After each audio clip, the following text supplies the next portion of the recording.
हाँ, तो class 7th के बच्चे, आपका ये साइंस का बुक है और ये एनसीईआरटी बुक नहीं है, ये प्राइवेट बुक है। प्राइवेट बुक का इसमें नाम है, चैप्टर नाम हम लिख सकते हैं रिप्रोडक्शन इन प्लांट्स, ठीक है। और द लिविंग वर्ल्ड बुक का नाम है, ये प्राइवेट किताब लगा रखा है किसी प्राइवेट बुक ने, रिप्रोडक्शन इन प्लांट्स, ओके। हाँ, तो ये प्राइवेट बुक है रिप्रोडक्शन इन प्लांट। आप जानते हो कि रिप्रोडक्शन मीन्स क्या होता है हिंदी में? प्रजनन होता है। क्या होता है हिंदी में? प्रजनन होता है। प्रजनन मतलब प्रत्येक जीव अपने ही समान अपने संतान को जन्म देते हैं, इसे हम प्रजनन कहते हैं हिंदी में। इंग्लिश में रिप्रोडक्शन, रिप्रोड्यूस। तो व्हाट इज रिप्रोडक्शन? तो reproduction is the process through which an organism gives birth a new baby, this is called reproduction. अब प्रश्न उठता है कि कोई भी जीव रिप्रोडक्शन क्यों करता है, ये क्वेश्चन आएगा। Why an organism reproduce? Answer लिखोगे because this is the fundamental characteristic of an organism. एक ऑर्गेनिज्म के लिए ये बहुत जरूरी होता है, एक फंडामेंटल कैरेक्टरिस्टिक है कि किसी में कोई गुण हो न हो लेकिन उसमें प्रजनन का गुण जरूर होगा। एक पागल जीव क्यों न हो लेकिन उसमें भी प्रजनन के गुण जरूर होंगे। अब जीव कितने तरह के हैं? There are 2 types of organism, plants और ऑर्गेनिज्म। ऑर्गेनिज्म में 2 टाइप हो गया, यूनिसेलुलर, मल्टीसेलुलर। यहाँ भी प्लांट को भी जीव ही मान के चलो, वैसे इसका नाम आप लोग तो जानते ही हो, फ्लोरा एंड फाउना। तो ये किस में आते हैं? फाउना में आते हैं, सॉरी फ्लोरा में आते हैं। जितने पेड़ पौधे हैं वो फ्लोरा है और जितने जीव जंतु हैं वो। तो ऑर्गेनिज्म कहने से ये नहीं होता कि प्लांट भी, लेकिन मैं कहता हूँ कि नहीं, ऑर्गेनिज्म में हम एनिमल, यूनिसेलुलर, मल्टीसेलुलर और प्लांट सबको ले लें, सब ऑर्गेनिज्म है। तो क्या प्लांट में भी रिप्रोडक्शन होता है? हाँ, प्लांट में भी रिप्रोडक्शन होता है, लेकिन फूल वाली जितनी प्लांट है उनमें। किन में होता है? फूल वाली प्लांट जितने भी हैं उनमें रिप्रोडक्शन होता है, औरों में नहीं होगा बिना फूल के। क्यों? क्योंकि फूल में ना स्टामिन होगा, पिस्टिल होगा, स्टिग्मा होगा, एंथर होगा, ये सब कुछ वहाँ प्रेजेंट होगा। बिल्कुल वहाँ पर में फिर फर्टिलाइजेशन भी होगा। तो सबसे पहले आपको ये देखना है कि रिप्रोडक्शन होता कैसे। तो the first stage of reproduction is called fertilization, Hindi में निषेचन। जो पहला, सबसे पहला जो प्रजनन का, रिप्रोडक्शन का स्टेज है वो है फर्टिलाइजेशन। फर्टिलाइजेशन में क्या होता है? तो फर्टिलाइजेशन में होता है कि male gametes and female gametes mix to each other, this is called fertilization. Simple sentence में बोल रहा हूँ, आप साइंस में जाके भारी भरकम सेंटेंस ढूंढ लीजिए, देख लीजिए, आप खुद भी बना लीजिए। तो male gametes and female gametes mix to each other, this process is known as a fertilization. Fertilization के बाद जो है क्या शुरू हो जाएगा? प्रजनन की प्रक्रिया शुरू हो जाएगी। अगर फर्टिलाइजेशन नहीं हुआ तो अब प्रश्न उठता है कि फर्टिलाइजेशन होगा ये कैसे? मेल गैमेट्स क्या है, फीमेल गैमेट्स क्या है? देखो, ये male gametes, female gametes plants में भी होता है, फूलों में। ये स्टामेन, पिस्टिल वही तो है। ऑर्गेनिज्म में हम मेल गैमेट्स, फीमेल गैमेट्स कहते हैं। स्पर्म एंड ओवरी तो हम कैसे जान लें? कि कोई भी ऑर्गेनिज्म में मेल और फीमेल रिप्रोड्यूस कर सकते हैं, वो रिप्रोड्यूस कर सकते हैं अगर उनके ऑर्गेनिज्म को बड़े होने पर, किसी भी एनिमल को बड़े होने पर, तो फीमेल गैमेट्स और मेल जब ये बड़े होते हैं, एक एज होता है सबका, जैसे आप इंसानों में जानते हो 12 से 13 साल में फीमेल गैमेट्स और मेल गैमेट्स मेल फीमेल में बनते हैं और उसके बाद वो रिप्रोड्यूस कर सकते हैं। ठीक है, सब कुछ ऐसा ही होता है। अब देखोगे मैंने बता दिया ना कि प्लांट्स में रिप्रोडक्शन होता है और बिल्कुल फर्टिलाइजेशन भी होता है और बिल्कुल ऑर्गेनिज्म जीवों की तरह होता है, बिल्कुल इंसान कुत्ते बिल्ली की तरह होता है, इसमें भी रिप्रोडक्शन, और वो फूल वाली में ही होता है। याद रहेगा ना, किस में होता है? फूल वाली में ही रहेगा। Types of reproduction in plants. अब हम रिप्रोडक्शन प्लांट्स को जो है टाइप को देखेंगे, कितने टाइप हैं। Asexual, sexual. तो असेक्सुअल तो बिल्कुल समझ में आया, लेकिन सेक्सुअल का मतलब, हाँ जी, सेक्सुअल किस में? फ्लावर वाली में। और जिन प्लांट में फ्लावर नहीं होता तो क्या फिर उनकी संतानें आगे नहीं बढ़ेंगी? क्या उनकी पीढ़ी आगे नहीं बढ़ेंगी? बताओ, बढ़ेंगी ना उनकी भी पीढ़ी आगे। तो वो कैसे बढ़ाएंगे? उनके लिए असेक्सुअल होगा। तो आप बच्चों समझ गए, there are 2 types of reproduction in the plant. First asexual, sexual. पहले हम असेक्सुअल को देखेंगे कौन कौन है। असेक्सुअल में सबसे पहला होता है बडिंग। बडिंग में आप देखोगे जैसे कि ईस्ट में होता है, ईस्ट के बॉडी पर हल्का सा बड निकलता है और वो न्यू बेबी बन जाता है, यानी कि new plant, new cell, new organism बन जाता है। फ्रेगमेंटेशन, फ्रेगमेंटेशन जो है वो स्पाइरोगायरा में होता है। किस में होता है? स्पाइरोगायरा में होता है। अब देखोगे कि स्पाइरोगायरा जो है वो 2 भागों में टूट गया है। क्या हुआ है? 2 भागों में ये टूट जाता है। जितने भाग में ये टूटेगा उतना नया प्लांट, उतना नया ऑर्गेनिज्म बन जाएगा। ये स्पोर फॉर्मेशन, स्पोर फॉर्मेशन में देखोगे इसमें एक स्पोर निकलता है। क्या निकलता है? और एग्जाम्पल में आप मोल्ड और राइजोपस को ले सकते हो। उसके ऊपर में गदा जैसे गोल स्पोर निकलता है। वो स्पोर मैच्योर होकर फट पड़ेगा और उसमें से छोटे छोटे टाइनी सीड्स जैसी चीजें निकलेंगी और वो क्या हो जाएंगी? पूरे धरती पर फैल जाएंगी और नए मोल्ड्स या नए स्पाइरोगायरा का, नए राइजोपस का जन्म हो जाएगा। उसके बाद है वेजिटेटिव प्रोपोगेशन। ये भी असेक्सुअल है। वेजिटेटिव प्रोपोगेशन मतलब बहुत सारे आप देखोगे प्लांट जिनके पत्ती में से पत्ती निकल आता है, पत्ती पर ही नए नए छोटे छोटे जीव बन जाते हैं, प्लांट बन जाते हैं। वेजिटेबल में ये ज़्यादातर देखोगे, यू कैन सी पोटैटो। तो there will be many eyes on the potato body and how many pieces you will cut with a single eye. You know, if there are 8 eyes on the body of potato, so if you sew 1 pieces with 1 eye, so there will be 8 plants of potato. यानी कि एक आलू में 8 आलू के पौधे बनते हैं अगर उसके ऊपर 8 आँख है तो। क्या है? तो 8 आँख है तो।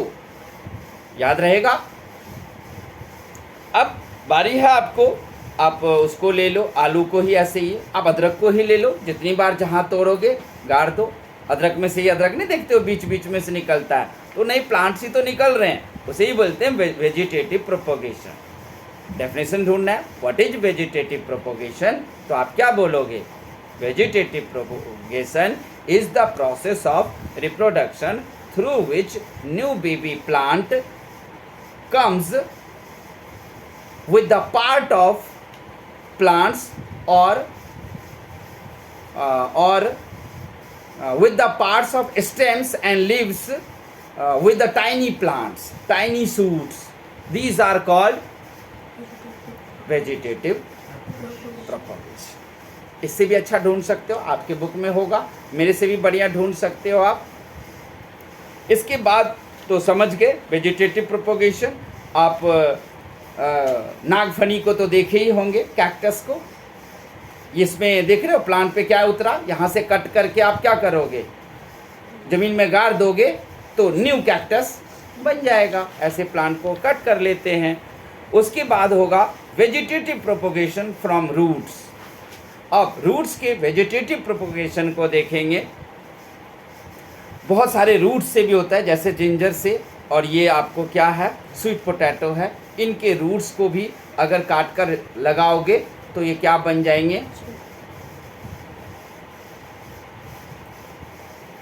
उसके बाद है sexual reproduction. Sexual reproduction plant के जितने भी फ्लावर वाले होंगे उसमें होंगे। तो सबसे पहले आपको क्या करना है, ये वाली देख रहे हो आप, ये वाली फिगर देख रहे हो, ये प्लांट का फिगर बनानी है, अच्छे से बनानी है, सब कुछ लिखना है। Stamen, filament, anther, stigma, style, ovary, carpel, petal, sepal, सब कुछ आप क्या करोगे, बनाकर सीखोगे। फिर यहाँ पर में आएगा कि किस तरीके से, यहाँ पर आप देख रहे हो ये फिलामेंट है। इस फिलामेंट के थ्रू, ये ऊपर के फिलामेंट का ऊपर भाग एंथर है, इसी को पूरे को हम स्टामेन कहते हैं। इसी में से निकलेगा और स्टिग्मा के अंदर आ जाएगा। यहाँ ये इसको ओवरी कहते हैं, और यहाँ पर आकर के वहाँ पर बीज बनना शुरू हो जाएगा। ये हरी वाली भाग सीपल्स है, ये पीटल्स हैं, ये है यहाँ का रिप्रोडक्शन। बिल्कुल ये जो स्टामेन देख रहे हो इसको आप कह सकते हो कि ये मेल है, और स्टिग्मा देख रहे हो इसको आप क्या बोल सकते हो, फीमेल है, क्योंकि इसके पास क्या है, ओवरी है। इसके पास क्या है, ओवरी है। और स्टामेन की तरफ से क्या आएगा, मेल गैमेट्स आएगा, और यहाँ पर पहले से फीमेल गैमेट्स होंगे ओवरी के अंदर। फिर दोनों मिक्स हो जाएंगे और फर्टिलाइज हो गया, फिर वहाँ भी बीज बनना शुरू। और ऐसा ही किसी जानवर के हर एक माँ के पेट में भी होता है, यही कि वहाँ पर फर्टिलाइज होगा मेल गैमेट्स, फीमेल गैमेट्स, और फिर यूटरस में, माँ के पेट में बच्चा बनना शुरू। बिल्कुल सेम इंसानों में भी ऐसा ही होता है, और बंदर में भी ऐसा ही होता है, और फूल वाली पौधों में भी ऐसा ही होता है। Unisexual and bisexual flower. क्या कोई ऐसा फ्लावर है जो यूनिसेक्सुअल हो या बाइसेक्सुअल हो? दोनों ही, मतलब एक ऐसा कि जिसमें पिस्टिल हो, और या फिर ओनली स्टामेन हो, या फिर पिस्टिल और स्टामेन दोनों हो। तो पिस्टिल और स्टामेन दोनों हो, ये तो हमने यहाँ पर पढ़ लिया। लेकिन किसी में सिर्फ पिस्टिल हो और सिर्फ स्टामेन हो, तब क्या वो कुछ कर सकते हैं? हाँ, तब भी कर सकते हैं वो। अगर उनके पास सिर्फ पिस्टिल है, सिर्फ स्टामेन है, तो अगर पिस्टिल है किसी के पास, तो उसका अंडा किसी और घास के पत्ते पर बनेगा, ये याद रखना। और अगर किसी में सिर्फ नहीं, अगर पिस्टिल है किसी में, तो वो किसी और कीट पतंगे का मेल गैमेट्स ऑटोमेटिक गिरेगा उसके अंदर और बन जाएगा। और अगर सिर्फ स्टामेन है, तो स्टामेन वाला क्या करेगा कि उसके पास तो फिर ओवरी नहीं है, तो ओवरी नहीं है और यूटेरस नहीं है, तो उसका बच्चा किसी और घास पर पलेगा, लेकिन उसका भी बन जाएगा। ये उसके लिए मेल, अगर मान लो कि यहाँ पर पिस्टिल है, यानी कि ओवरी है, यानी कि फीमेल गैमेट है, तो कोई होस्ट आएगा जो इसको स्टामेन दे जाएगा। समझ गए बात को? स्टामेन से जो लिक्विड चाहिए वो उसको मिल जाएगा।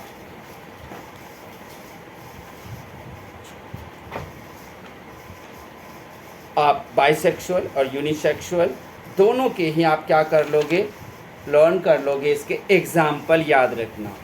उसके बाद है ये पॉलिनेशन। पॉलिनेशन का मतलब होता है कि ये देख रहे हो, इसको पॉलिनेशन करने आया है। कौन करने आया है? बीज आया, मधुमक्खी, तितली, ये सब पॉलिनेट करते हैं, क्योंकि यहाँ पे सेल्फ पॉलिनेशन हो रहा है और यहाँ क्रॉस पॉलिनेशन, यानी कि मेल और फीमेल गैमेट्स जब फ्लावर में मिलते हैं तो उसी को हम पॉलिनेशन कहते हैं। जब वो एंथर पर से ना ऐसे लिक्विड उतर के ना ओवरी की तरफ जा रहा होता है, तो इसी को कहते हैं तो कभी कभी क्या होता है कि ये जो होता है ना स्टामेन, वहाँ पर एंथर में से लिक्विड उतरकर वो ओवरी में जाता ही नहीं है। यानी कि ये जो एंथर ऊपर में ये देख रहे हो ना, ये लगा हुआ है, इसको ना थोड़ा सा फोड़ना पड़ता है। क्या करना पड़ता है? तो वही बीज तितली आई, वो सूंघ आएंगे, वो अपने शहद खींचने के लिए, तो उससे एंथर क्या हो जाएगा? फूट जाएगा, उसमें से लिक्विड निकलेगा और फिर पूरे स्टामेन रॉड पर से होते हुए कहाँ पहुँच जाएगा? ओवरी में पहुँच जाएगा, फर्टिलाइज हो गया। तो इस प्रोसेस को पॉलिनेशन कहते हैं, याद रखना। आप वो भी देख सकते हो, डेफिनेशन भी। The transfer of pollen grains from the anther to the stigma in flower, this is called known as pollination. इसके बाद अब फर्टिलाइजेशन। फर्टिलाइजेशन समझा दिया ना, फीमेल गेमेट्स और मेल गेमेट्स जब आपस में ईच अदर मिक्स हो जाता है तो इसको हम क्या बोलते हैं? Seed dispersal. इसके बाद है आपका प्लांट जो बच्चा जन्मता है न्यू, वो सीड डिस्पर्जल से भी न्यू बेबी प्लांट होता है। लेकिन वो तो रिप्रोड्यूस में तो आएगा नहीं, बस यहाँ ऐसे ही पढ़ा दिया कि बीज का फैलाव कैसे होता है। जैसे कोई बीज राजस्थान में था तो वो दिल्ली में कैसे आकर वो पौधा जन्मा, उसके तो आपको जो है क्या कहते हैं, सीड डिस्पर्जल को पढ़ लो। और ये ध्यान रखना, ये क्वेश्चन हर क्लास में पढ़ते आए हैं। How many types of seed dispersal? तो there are 3 types mainly seed dispersal, by animal, by water, by wind. Animal birds उसको खा लेंगे और बहुत दूर जाकर गोबर करेंगे, तो वो खाया हुआ जो फल था उसमें से बीज निकल आएगा, वहाँ जन्म ले लेगा वो। हवा उड़ा के ले जा सकती है और नदी में जो पानी बहता है तो वो पानी अपने साथ इसे बहा कर ले जा सकता है और बहुत दूर उस बीज को ले जाएगा। इसी को बोलते हैं seed dispersal. Dispersal by animal, dispersal by water, dispersal by explosion of fruit, सब आपके यहाँ पर में लिखा हुआ है, ठीक है। डिस्पर्जल बाय विंड, बीज कैसे फैलता है? विंड से, वाटर से, एनिमल से और एक्सप्लोजन ऑफ फ्रूट। बहुत सारे फ्रूट होते हैं ना, वो ब्लास्ट करते हैं, बर्स्ट कर जाते हैं, फिर उनका बीज ज़मीन पर चारों तरफ फैल जाएगा, फिर न्यू बेबी प्लांट आ जाएगा। तो अब आपको भी इसमें क्या करना है? पहले कीवर्ड्स करना है, ठीक है। उसके बाद आप लोगों में क्वेश्चन आंसर तो बहुत सारे होंगे, ठीक है। और जब भी कुछ भूल जाओ पेपर टाइम में या कुछ टाइम में, तो आपके पास अब ये रिवीजन करने के लिए है। क्वेश्चन आपके पास बहुत है, प्राइवेट बुक है, इसलिए अंदर में नहीं ढूंढने की ज़रूरत है। अगर और अंदर में ढूंढते हो आप, तो डेफिनेटली आपको ही और फ़ायदा होगा। आप इंटेलिजेंट नहीं, जीनियस बन जाओगे अगर चैप्टर के बीच से आप क्वेश्चन आंसर खुद ही ढूंढते हो तो। ओके, तो थैंक यू। ये भी 1 शॉट में पूरा हो गया है।